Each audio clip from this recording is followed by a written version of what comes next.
They have more wealth than large countries. They now own, in many respects, the information highway. They own the hardware in which the entire world is built upon. And then they own the intelligence. God, what a world we're entering into. I feel like you can't really call it Apple intelligence if it isn't your model, is the one thing I'd say. Oh, the magician never reveals its tricks. I think what I used to love about Apple is that they kind of were opinionated. They would tell you this is how your phone should look. And that for me was the biggest stick out, that we aren't seeing the philosophies of what I used to know from Apple.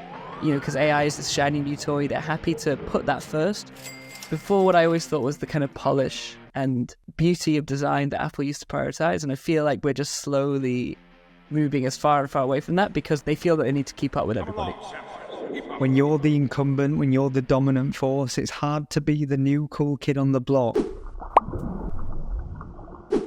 In this week's Memes and Machines, we dove into Apple intelligence. What did we love about it? What did we hate about it? And why is it one of the most significant and unlikely partnerships in technology that the world has ever seen? We dive into the story of Nicole the Intern that has grown from 0 to 500,000 plus followers on a brand account. Through reinventing social media, we explore what brands should learn and what they should pay attention to. We talk about an innovation factory born out of a marketing agency that went on to build and create some of the most inventive products on a regular basis. We dive into the evolution of social media, going from social media 1.0 to 3.0. What do we mean? We mispronounce, and when I say we, I mispronounce Jacquemus. I call it Jacamez and every other reiteration, but I did admire their latest social first campaigns. And finally, we give away our favorite AI and startup business ideas, and we look to a historic precedence that was set on Craigslist to inspire us. Find out where I rank in Oliver's top 50 most fashionable friends. At least 50. At least. Catman, it's good to see you. How was your adventure? It was very, very good, thank you. It was nice to get some sun and some sea. How have you been? How's the UK? The UK is UKing. I thought you were going to say get some rest and relaxation. However, you went to a music festival. So I assume not that relaxing. It was a bit of both. It was definitely a festival that has thought about the wellness side of having a vacation as well, which was nice. It was definitely a slightly older demographic as well. So I feel like festivals are growing up in a lot of ways. Yeah, well, you have come back with what sounds like a lowered immune system. So my assumption is Catman did what Catman does best. We'll save that for the watershed. Dude, I want to dive straight in. I would love to get your perspective on the biggest news in technology right now. Apple intelligence, the long-awaited reveal of Apple launching an AI service. I have many perspectives on this, but I want to kick it over to you first. Firstly, what did you think of the reveal, and what did you like, what did you not like about it? Yeah, I think, I haven't really consumed the full announcement. I've kind of, kept up with it in drips and drabs over the week. I think what I did see, and again, this is like something we've talked about a few times, is that it does feel like Apple's definitely lost their cool a lot in a way that a lot of this kind of was presented and announced. I didn't get the same kind of super exciting, futuristic feel that you usually get. It did feel a little bit very corporate, is what I'd say. Yeah. And I at times I felt like it lacked a certain polish. Like some of the demonstrations and examples just didn't feel as tight as I'd expect. And I don't know, I do think that Apple is kind of losing losing some of its philosophies and consistencies. But I think it's probably being the one we've all been waiting for in terms of having some kind of AI model attached on top of our phone that can understand the context of all the messages that we receive, all the things that we browse. That has always felt like to me the most obvious use case of all this. And, everything else feels like it's trying to kind of plug into that or fill that gap. And so I was definitely excited in some ways, but it's like Siri in my head, where we don't really know how useful this thing is until we get to use it every day. And I think Siri turned out to be not very useful. So we'll see. Okay. Look, I wasn't expecting you to come in and say you were blown away, because I agree. When you're the incumbent, when you're the dominant force, it's hard to be the new cool kid on the block. And I think if you think of the origins and the vision and how inventive Apple have always been and what they've been known for, you have big boots to fill. And, the behemoth that they are. What I will say about Apple, and there's loads of topics we could dive into, Apple are never first, but they kind of just show up on time, more often than not. And the thing I love about this, two things really I love first and foremost, not about the launch and the reveal, because I agree it wasn't the best. However, I love that they didn't use the word AI per se, Apple Intelligence. I think that's a masterclass in building off master brand and leveraging it, because they know the word AI is fatigued. It's the same way when they brought out their virtual headsets. They know the word is loaded with connotations, so they bring out a new framing, spatial computing. They're very good at introducing new things into the world that have a maturity and a development to them. And that's one of the things about having a very generic name, Apple. It can be applied in many ways. So I think it's a masterclass. It stays true to the brand. And the second thing is, for me, when I consider Apple's business model, they have been under pressure to bring a generative model to enhance Siri in many respects. They should have had first mover advantage because they own the hardware. They're vertically stacked. They own the cloud infrastructure. They own the marketplaces in podcasting, music, applications. You start to layer through, and it's almost impossible when you're in the Apple ecosystem to detach. And now, if you layer in this intelligence, you layer in AI, and suddenly they now own everything. And what they did that was genius, and you touched on this, is they didn't try and recreate the wheel or introduce new habits or try and form new habits. They basically went, how do you currently behave on your phone? And what can our intelligence platform do to augment and enhance your experiences? So there wasn't anything where you went, wow, this is completely different. You went, oh, that would be practical. That would be useful. And this was definitely the rebrand that Siri needed.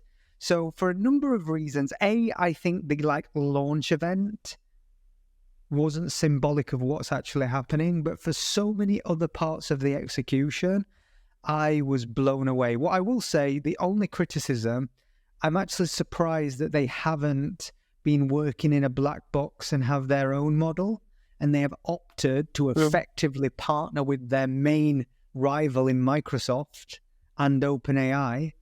And I know that caused a bit of controversy with Elon. It was like pouring salt in the wounds, considering his legacy. And he's come out outraged and basically said, iPhones are banned in my business. This is a security breach. What is Apple doing? Handing over the keys to everybody's individual data. And it was surprising because Apple have always had a somewhat, what I would argue, a very ethical stance around privacy and ownership and data. They've always took very strong stances. So it did seem unusual to go into partnership. But it also speaks to, I suppose, the pace of change and the fact that Apple probably have fallen behind in the actual development of the technology. Yeah, and I feel like you can't really call it Apple Intelligence if it isn't your model, is the one thing I'd say. Oh, the magician never reveals its tricks. Well, it just feels, it feels like they're saying this is something proprietary that we've built, but it's built on something else. But yeah, it does feel like what we're seeing now is like, we all knew there's going to be this gold rush for AI, right? And I think now we're really seeing it play out, where it feels like there's this battle for where people are going to spend their times interacting with models. And if iPhone can win that in terms of the hardware, it doesn't really matter if they have or they own the software underneath. They've still got all of our attention, and they're improving in their eyes the user experience of the kind of surface areas they already have. Yeah.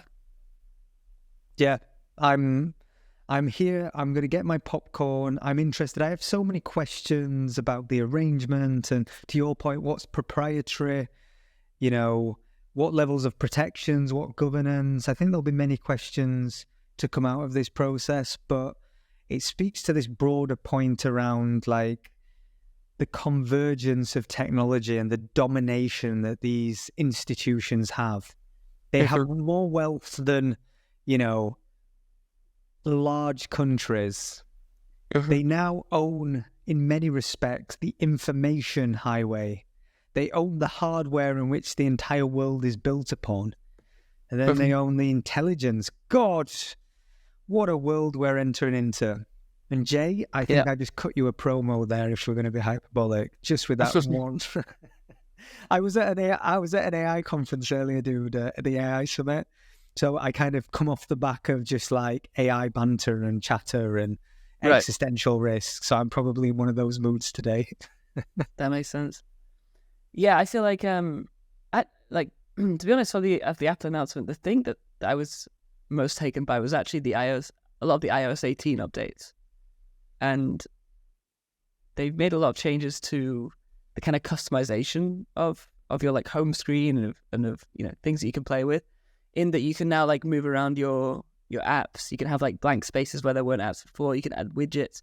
You also change the color of all of your app icons. They can all be red, they can all be pink, basically moving towards the Android level of customization. And that for me was the biggest stick out, that we aren't seeing the philosophies of what I used to know from Apple. Yes. The reason I think what I used to love about Apple is that they kind of were opinionated. Disciplined.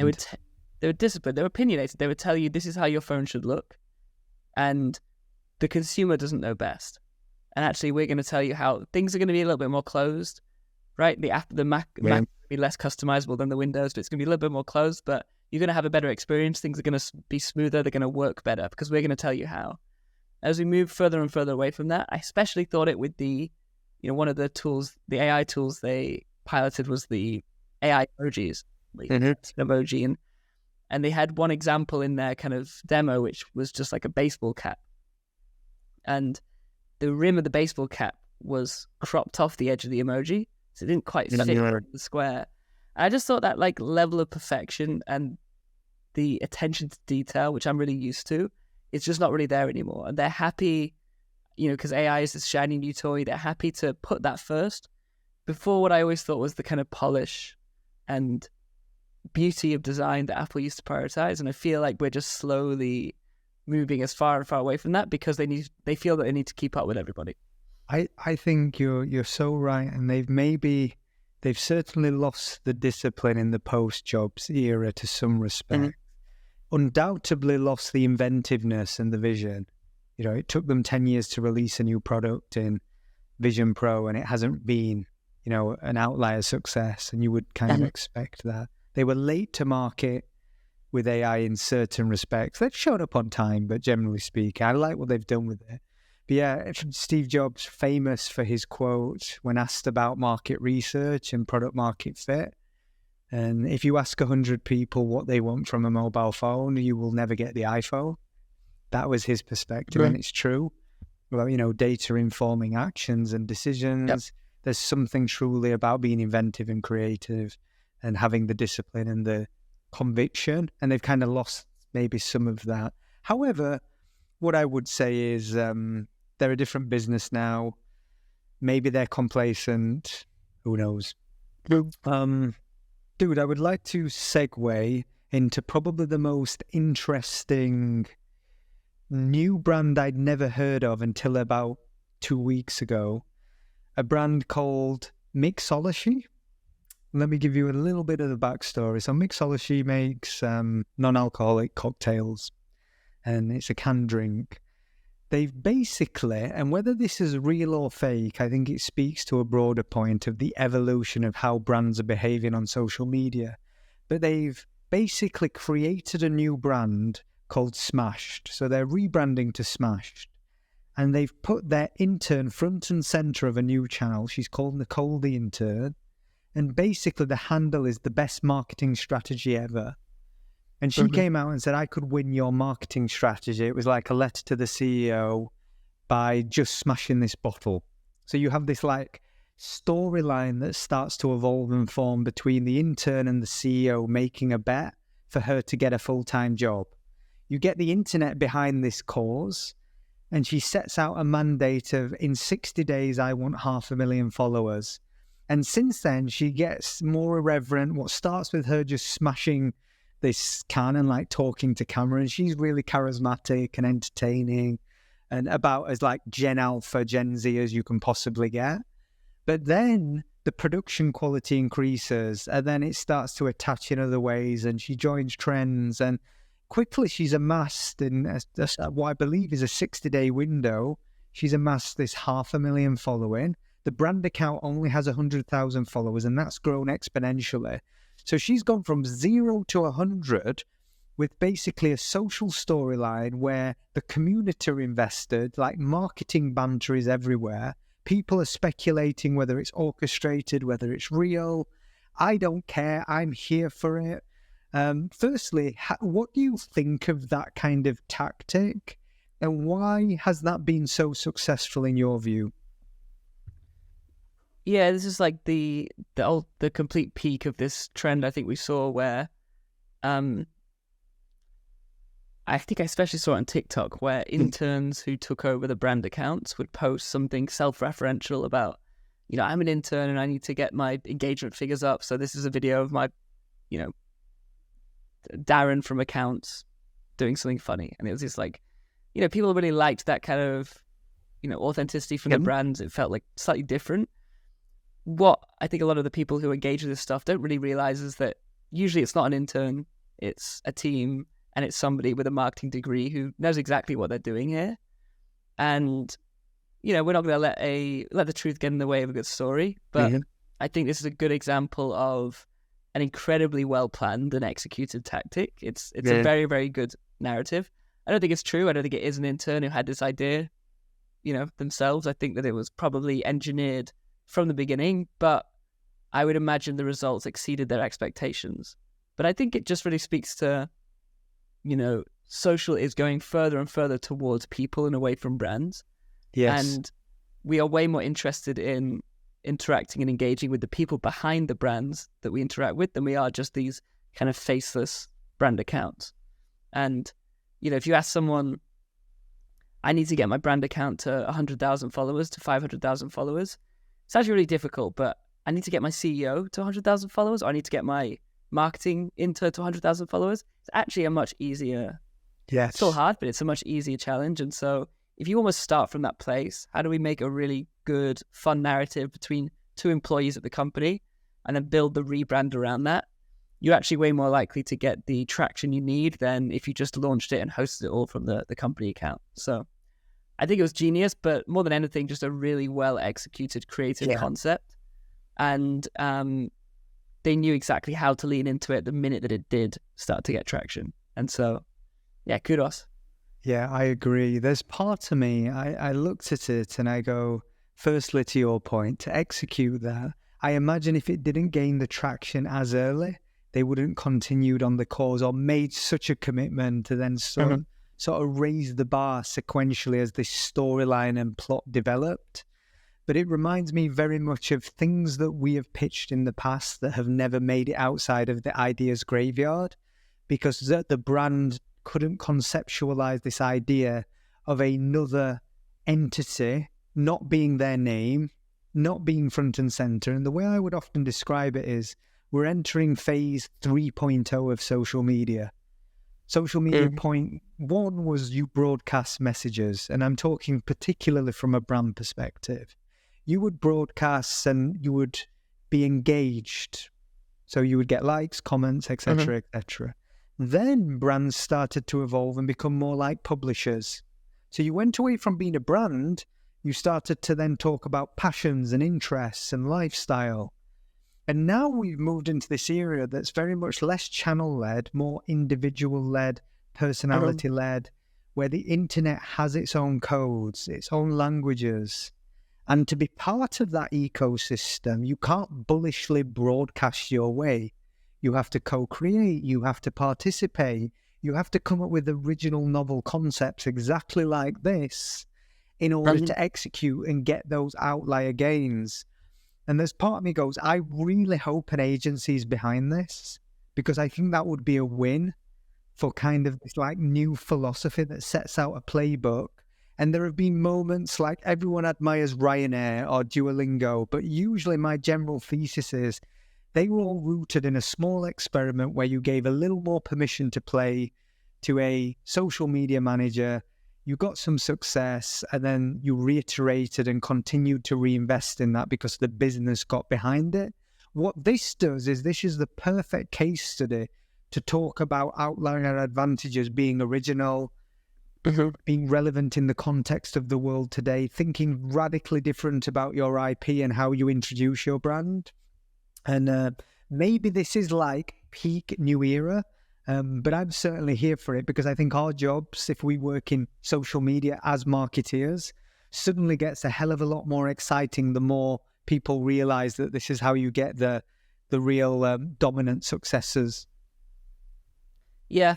I always think, though, with this kind of thing, like the one, I guess, like counterpoint to all this is that, you know, a brand kind of strategy which is built around individuals can be quite delicate, because you don't know if that individual is going to leave, or you know, they're going to get poached by a competitor, or, you know, something goes wrong, and then all of a sudden you've put a lot of investment and effort into an audience you don't own, and you know, the customers of your brand might even, you know, switch allegiances with them. So that's the only thing I've never quite figured out how exactly to treat that, and whether all the energy should be put into the founders, who are less likely, you know, to move on. But it does feel like there is some considerations that need to be made.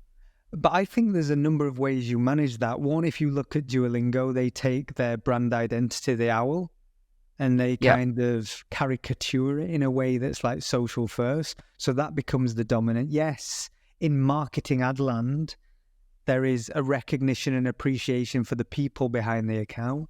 In the context of this, you know, without a doubt, charismatic superstar at the front and center of this. But I would have to assume by the naming convention, the best marketing strategy ever. They'll either merge that into the brand account, they'll rebrand that Smashed. So there'll just be an ownership. I think it has a role and a place. If you think about changes, you can. The great thing about in-jokes is you can orchestrate new ones and engineer new ones. So you have the opportunity to bring in new people and new plots. Like in this case, you've got this kind of endearing dynamic between intern and the CEO founder, which again is like this juxtaposition. There are so many layers to this, but the thing I will say is 95% of brands that try something similar to this will just fail on the basis that they won't execute that well. And you need to have luck working with you. Like undoubtedly this is an outlier success, but there's some luck along the way, and that's, you know, unwavering. You can't engineer that at all times, which I think is really interesting. A broader point on this, I remember a few years ago you introduced me to MSCHF, and I think MSCHF, for anyone that isn't aware, is they're kind of like, I'm going to say like an innovation factory more than anything. They create products and services that are like interesting, novel, culturally relevant, but they started as like a marketing company, right? Yeah, it's a really interesting evolution from a marketing agency, and I think the founders were ex-BuzzFeed, so they had this kind of, you know, deep understanding of viral content and how to get stuff to go viral and get shared, and went from a marketing agency to then we're going to release our own products, and did these kind of individual one-off drops that would be some kind of product designed inherently to go viral. The most famous being the big red boots we saw, and then you also had like the Nikes that had holy water in them. There's all these like just basically creative ideas they came up with, and have slowly, I think since then, even more so evolved into something like a streetwear brand, where they're still doing these one-off drops, but they also have products that you can regularly purchase, which is, I imagine, where, you know, a lot of their recurring revenue comes from. So they've done a good job of constantly staying relevant just through creativity and ideas. But also must be a difficult business because you're constantly having to every single week come up with something new that's going to capture attention. And I imagine that's pretty difficult. Yeah, but I imagine also that's what gives them fuel as a creative, innovative marketing company that then focuses and takes their skills and applies it in a new way. The example that really caught my attention was the backstory behind, they basically bought an Andy Warhol print and they recreated 998 of them, inserted the original within there and said, like, you might have an Andy Warhol. And they didn't know because it was indistinguishable what was real and what was fake. But you all have an original MSCHF product. So you've inherently created value from this one thing that cost them 30 grand. And then they sold, however many hundreds of thousands, if not millions of this, product at, whatever rate. And I go, that is a genius, but it speaks to a broader point, and it's something that I think about a lot, is taking your skills as a marketeer, something you're very good at, whether that's creative, whether that's strategic thinking, whether that's being very analytical, whatever your discipline in marketing, where can you take that skill and apply it to maximum value creation?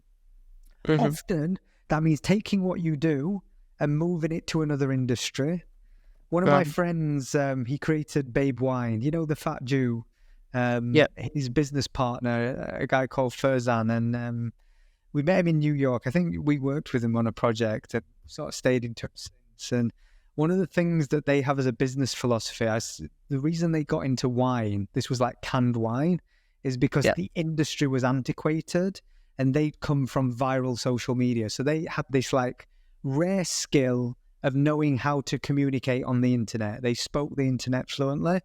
They went, where is an industry that's boring, that hasn't changed, where we can bring all this attention to? And they created Babe Wine, which again was fascinating. You take a skill, you apply it to another sector and another industry. They've then now modeled this. They know how to capture attention online, and they now just go after really boring industries that haven't changed. And again, I love that just as a business philosophy. Master your craft in something, get a rare skill that can create value and apply it in different sectors, whether that's more complex sectors, whether that's more, more regulated, whether that's just because the industry is antiquated.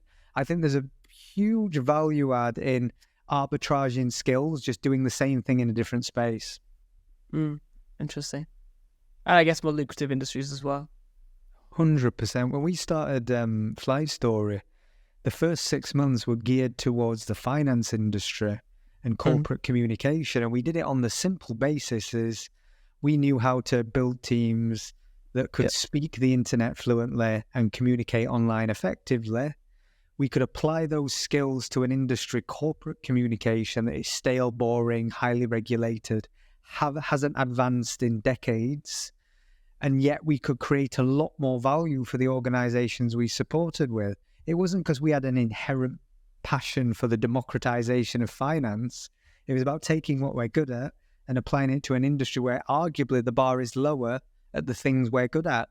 And that was a real value multiplier. So, I'm thinking about this in the next phase of, sorry, at this conference today, someone asked me about, if you're getting all these productivity gains from AI, how are you communicating that with your clients? If you're charging for 4 days worth of time that you're doing in 40 minutes, what does that mean? I said, well, short term, we have a time arbitrage. Long term, the entire economic models that the ad industry is built on are flawed.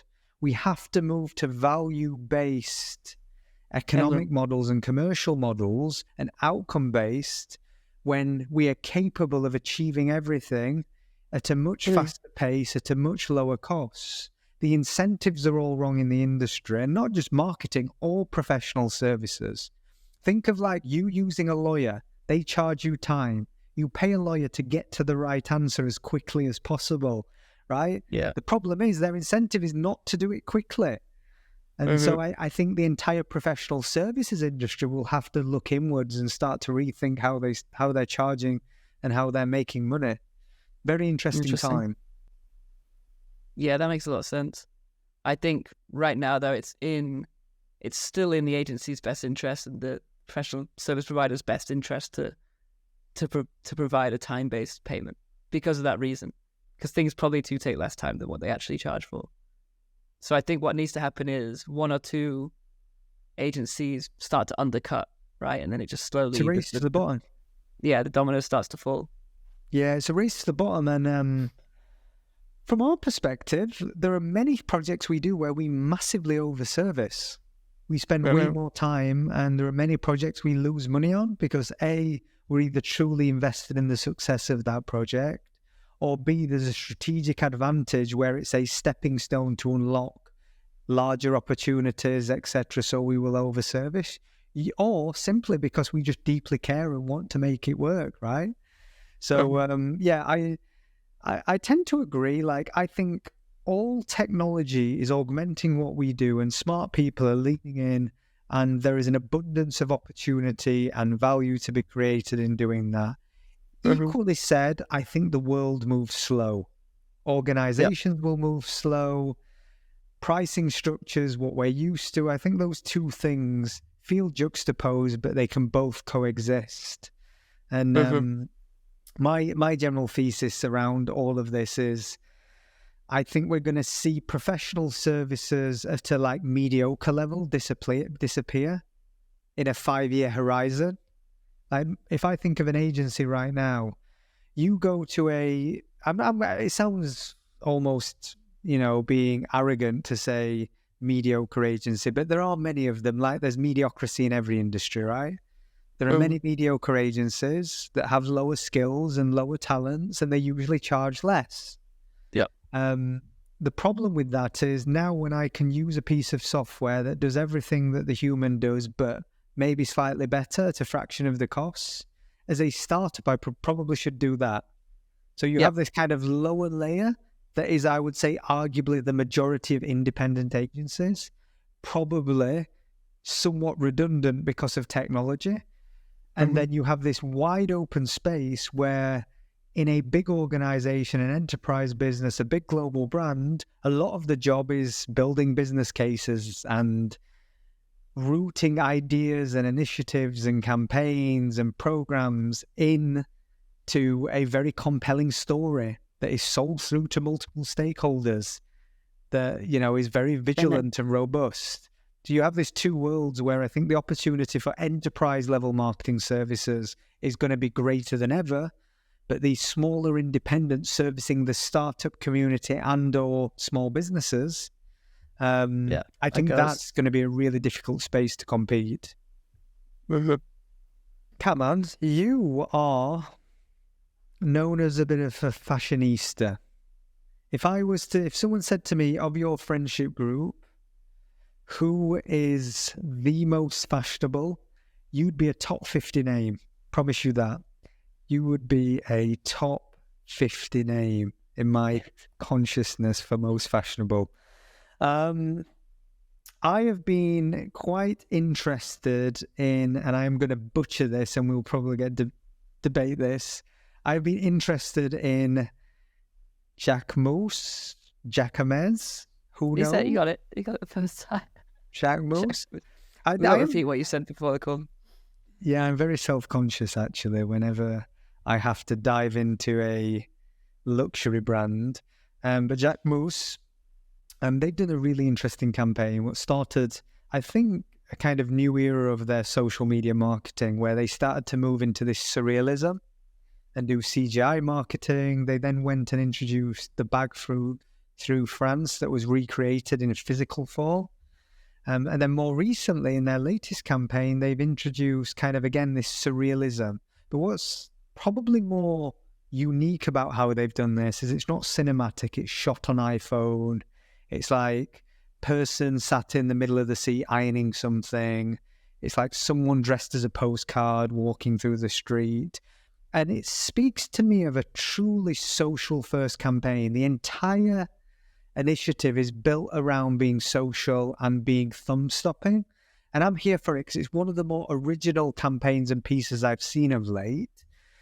As a fashionista, do you have a perspective on A, this particular campaign, and B, like other people in the space that may follow suit, or, you know, what can be learned from something like this?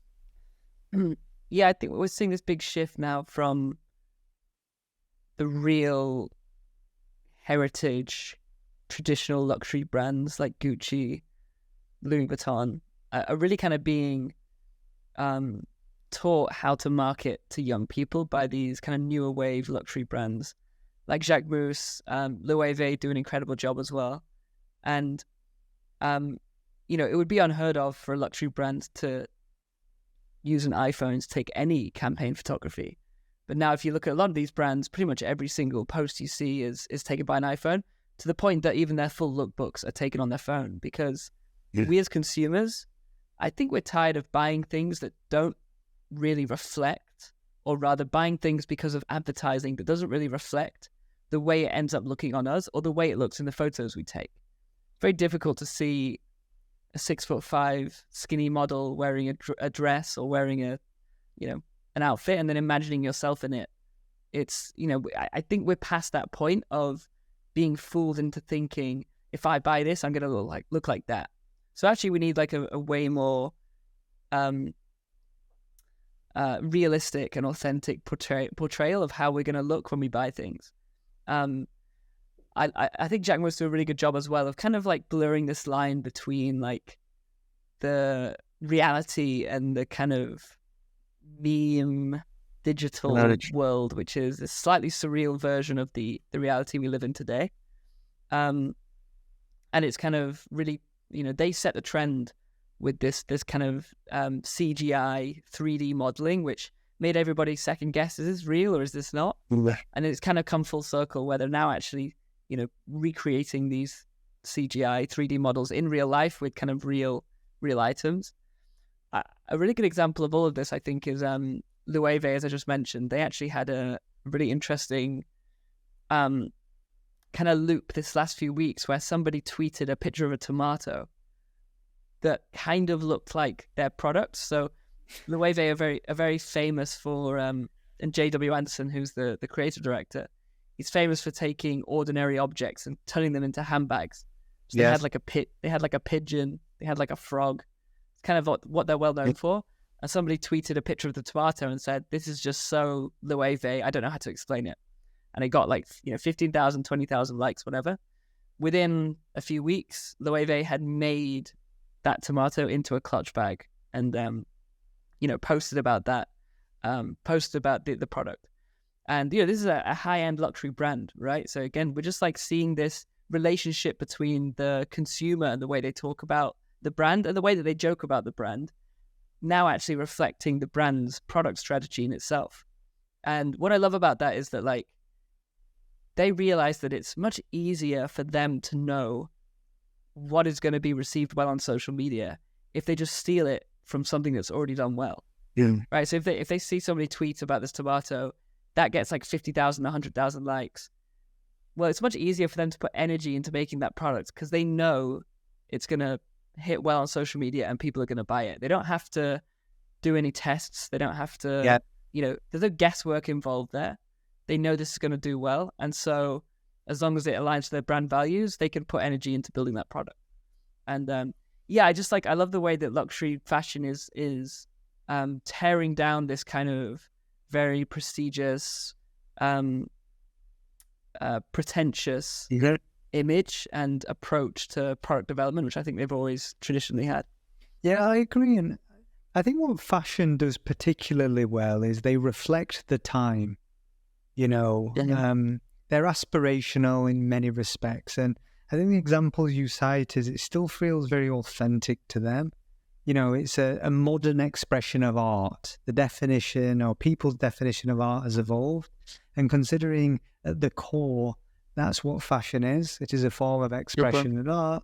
And as these brands evolve in how they execute, and the point there around like creating products in the development cycle that are rooted in a success story, I think is just like a wonderful time to be inventive, where the line between marketing and product, it all converges under what is a brand, the thing you are when you're not in the room, the things people say about you when you're not in the room. Like, the point being is now more and more brands are recognizing the inherent value. And by doing what they did there is they take the risk out of launching a new product or service or something of that nature. It reminds me a little bit, and it's kind of the final point I wanted to touch on anyway, was I get approached a lot with business ideas, and everybody now is launching a new AI business. AI is making its way into every pitch deck you can imagine. And understandably so. There's, a huge movement going on, and everyone's trying to build the next thing that can layer on top of AI. And AI is really interesting because you have a giant amount of capital being deployed in infrastructure. That's hardware, that's, training the large language models, that's the governance, that's the everything that supports the infrastructure of the technology. And then you have this secondary camp where most people enter, which is what I'm going to call the application layer. You're building on top of other people's technology, products and services. And the interesting thing now is a business strategy that I don't think enough people think about enough is you take effectively something that happens anyway and you recreate it. The best example ever, if you think of all our titans of technology, whether that's Uber and the rideshare economy, whether that's Airbnb and this new kind of democratization of your spare room, and the list goes on and on. All of these businesses, when you overlay them, they were rooted in forums. Take a Craigslist in the US. They had forever like a rideshare economy, forums, different forums where people would meet. They had the same again with like apartment rentals. And we're seeing all these titans of technology basically carve out a piece of Craigslist and the infrastructure that existed there.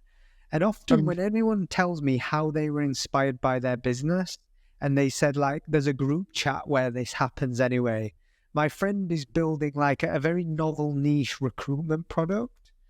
And she said to me, there's a group chat where this happens anyway. There's a marketplace for this thing where people are exchanging leads and opportunities when they deliver. And I'm like, that's always a good business.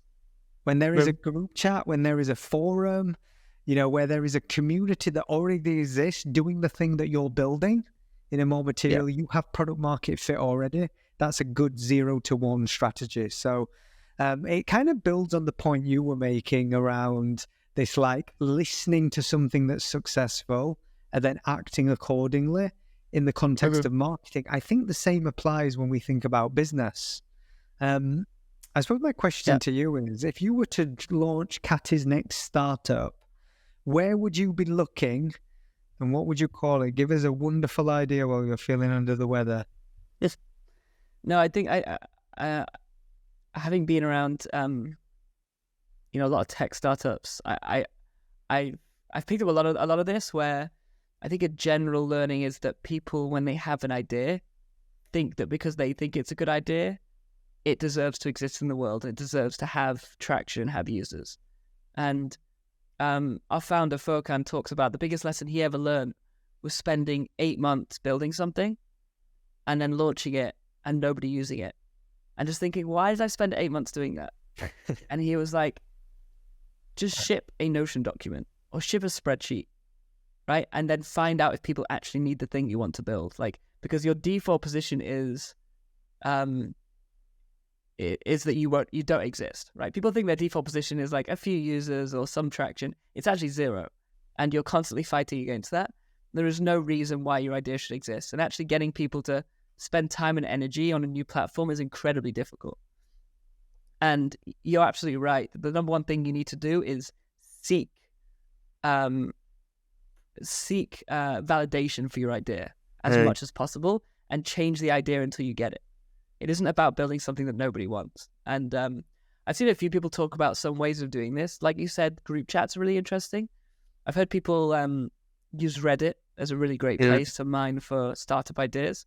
So taking like a subreddit, downloading all of the posts or, the last 5 years of posts, sticking it in a CSV document and putting it in ChatGPT and asking it to scrape, what are problems people are having in this field, or what is a regular theme that you see people talking about? Something like that, I think, is brilliant.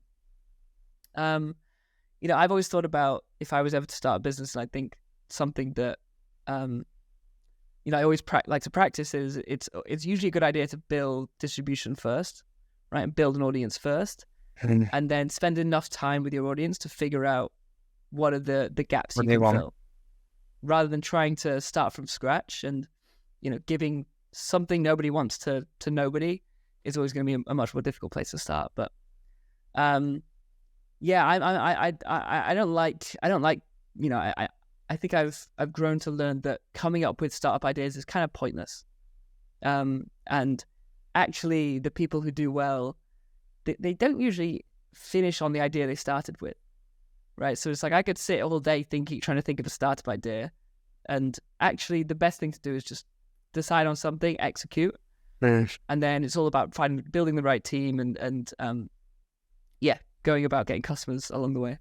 It's execution, it's being pragmatic, it's moving fast, it's all of those things. The one thing I will say is I always believe that practitioners have a huge advantage of diagnosing problems better than outsiders.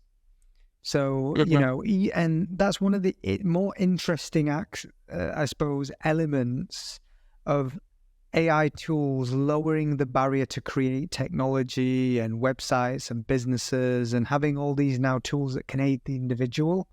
Because historically, the barrier was cost. You had to bring in a lot of people, a lot of expense, a lot of developers. And now, as you reduce those costs and those burdens, suddenly there's this huge unlock, because there are unique problems that exist in every sector and every industry that individuals with domain authority and expertise understand intimately.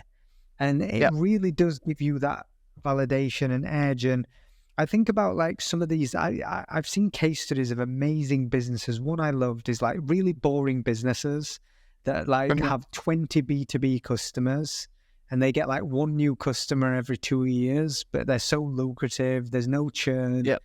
It's a very expensive product. There's no competition. It's like everything you would want in a business. And it always just starts from someone understanding their origins were like they worked on an oil rig and understood that this was one problem that every person who worked on an oil rig had. And any developer doesn't know how to solve it because they've never worked on an oil rig. So it goes back to that kind of like first-hand experience. And it's a little bit about what we spoke about a couple of weeks ago around your most tweeted tweet ever. There is nothing for learning skills and expertise.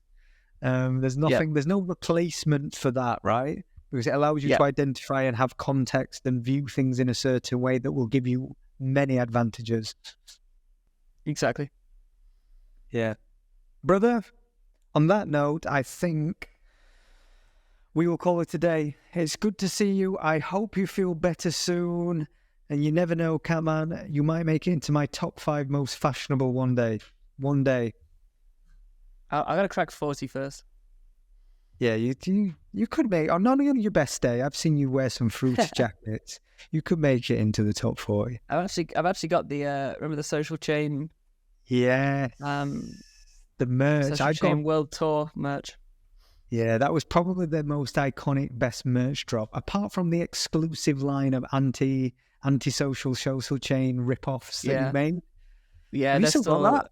I still got mine somewhere. Yeah, that was that ruffled some feathers when people couldn't get their hands on that. Yeah, we definitely made the best merch. Bro, I never got my hands on that either.